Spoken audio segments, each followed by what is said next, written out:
Outstanding, outstanding. Now, folks, you got to remember, we live in a state where certain police chiefs and licensing officers don't want us to have the right to keep and bear arms. As a matter of fact, there's a young lady standing here on the gold board who's dealt with a Lowell chief of police, and he has his own standards for issuing gun licenses. Now, pay close attention to this.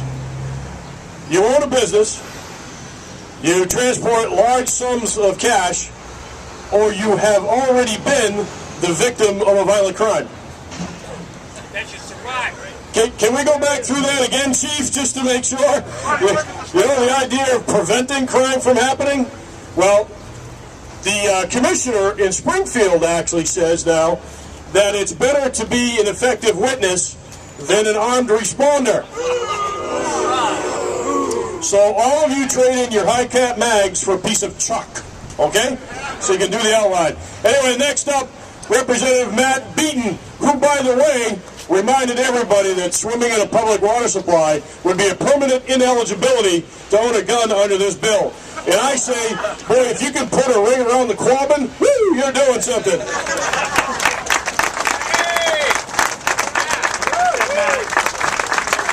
Thank you, Jim, and thank you all for taking the time out of your day to be up here with us. We know you're all hardworking folks, but you believe in this so passionately like all of us do, and it means so much for us to have you up here fighting this fight because we can't do it alone. So thank you.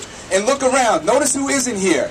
The criminals. They're not here. Because why? Just by definition alone, they violate the law. They break the law. So passing more laws that infringe upon the rights of us, we the people who are card-carrying, licensed, law-abiding citizens of this Commonwealth, to take away our constitutional right to keep and bear arms, to pass more laws for the sake of patting ourselves on the back to make us feel like we're doing something good for the public, is not what we need to do.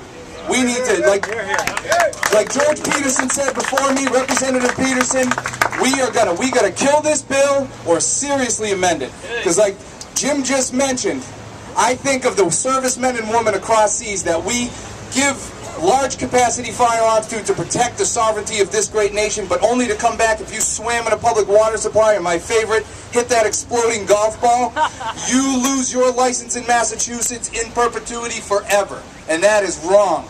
We let them go fight overseas, but don't let them protect themselves when they get home. And that's what we're here to do today. So there's one thing I just wanted to ask all of you. As we're going around, because I am one of you, I am a card-carrying member, I am a hunter, I believe in this, and this is one of the most emotional issues I've dealt with in my time in the legislature.